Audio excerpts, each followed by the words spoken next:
Friends, welcome to Faris home food. இன்றைக்கி வந்து டேஸ்டியான சுவையான சுரைக்காய் பொரியல் எப்படி செய்யலான்னு பார்க்கலாம். இது ரொம்பவும் நல்ல சிம்பிளாக, அதே சமயத்தில் ரொம்பவும் நல்ல டேஸ்ட்டாக இருக்குங்க.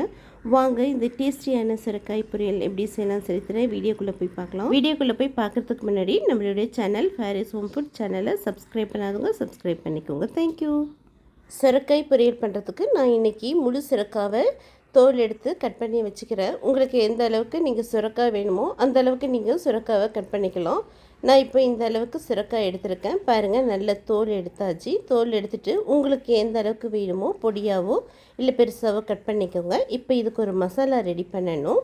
மிக்ஸி ஜார் எடுத்துக்கோங்க. உங்களுக்கு ஏற்ற காரம் 6லேருந்து 7 பச்சை மிளகாவை போட்டுக்கோங்க.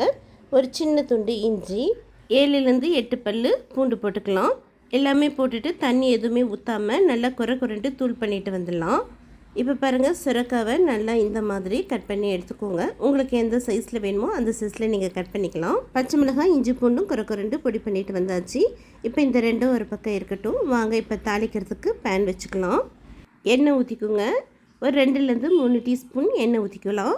எண்ணெய் சுடனதும் 1/2 டீஸ்பூன் உளுத்தம்பருப்பு போட்டுக்கோங்க. 1/2 டீஸ்பூன் கடலைப்பருப்பு போட்டுக்கலாம். கொஞ்சமாக கடுகும் போட்டுக்கலாம்.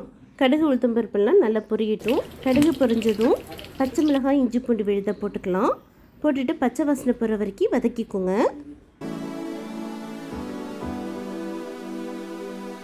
பச்சை வாசனை போனதும் கருவேப்பிலையும் போட்டுட்டு நல்லா வதக்கிக்கலாம். இப்போ 1/4 டீஸ்பூன் அளவுக்கு மஞ்சள்தூள் போட்டுட்டு மஞ்சள்தூளையும் வதக்கிக்கலாம். இப்போ கட் பண்ணி வச்சுருக்கிற சுரைக்காயை போட்டுக்கலாம். சுரைக்காயும் போட்டுட்டு எண்ணெயிலேயே நல்லா வதக்கிக்கோங்க. கொஞ்சம் கூட தண்ணி எதுவும் ஊற்றாமல் இந்த எண்ணெயிலேயே வதக்கிக்கோங்க. ஆல்ரெடி இது வந்து நீர்க்காய் தான், அதனால் தண்ணி விடும். சுரைக்காயில் தண்ணி ஊற்றாமல் வதக்கிக்கோங்க. இப்போ தேவையான அளவுக்கு கொஞ்சமாக 1/4 டீஸ்பூன் உப்பு போட்டுக்கோங்க. ரொம்பவும் அதிகமாக போட்டுற வேண்டாம். உப்பும் போட்டுட்டு நல்லா சுருள இந்த காயை நல்லா இந்த எண்ணெயிலேயே வதக்கிக்கோங்க.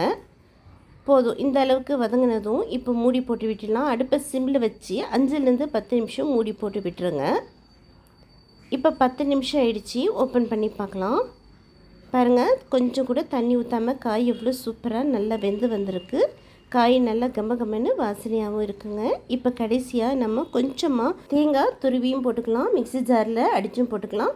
1/4 கப் அளவுக்கு தேங்காய் போட்டிருக்கேன். தேங்காயும் போட்டுட்டு நல்லா ஹை ஸ்பீடில் வச்சு கிளறி கொடுத்துக்கோங்க. தேங்காய் உங்கள் விருப்பம் தான், வேணும்னா போட்டுக்கலாம், இல்லைனாலும் நீங்கள் ஸ்கிப் பண்ணிக்கலாம். போட்டிங்கன்னா கொஞ்சம் நல்லா டேஸ்ட்டாக இருக்கும். இப்போ சூப்பரான கம்மன்ட்டு மணக்க சுரைக்காய் பொரியல் ரெடி ஆகிடுச்சு. கடைசியாக கொஞ்சமாக கொத்தமல்லி இலையும் தூவிட்டிங்கன்னா சூப்பராக சுரைக்காய் பொரியல் ரெடி. இப்போ வாங்க இது ஒரு பிளேட்டுக்கு மாற்றிக்கலாம். பாருங்கள், நல்லா கம்மன்னு இருக்குங்க இந்த சுரைக்காய் பொரியல். சுரைக்காவை சாப்பிடாதவங்க கூட இந்த மாதிரி செஞ்சு கொடுத்தீங்கன்னா கண்டிப்பாக விருப்பமாக சாப்பிடுவாங்க. மறுபடியும் நீங்கள் இதே மாதிரி செய்வீங்க. இது வெயிட் லாஸ்க்கும் இந்த காய் வந்து ரொம்பவும் நல்லதுங்க. கண்டிப்பாக இந்த மாதிரி சுரைக்காய் பொரியல் செஞ்சு பாருங்கள். உங்கள் எல்லாருக்கும் ரொம்பவும் பிடிக்கும். செஞ்சு பார்த்துட்டீங்க எப்படி இருக்குன்னு கமெண்ட் பண்ணுங்கள். இந்த வீடியோ பிடிச்சிருந்ததுன்னா மறக்காமல் லைக் பண்ணுங்கள், ஷேர் பண்ணுங்கள், சப்ஸ்கிரைப் பண்ணுங்கள். தேங்க்யூ ஃபார் வாட்சிங். பாய்.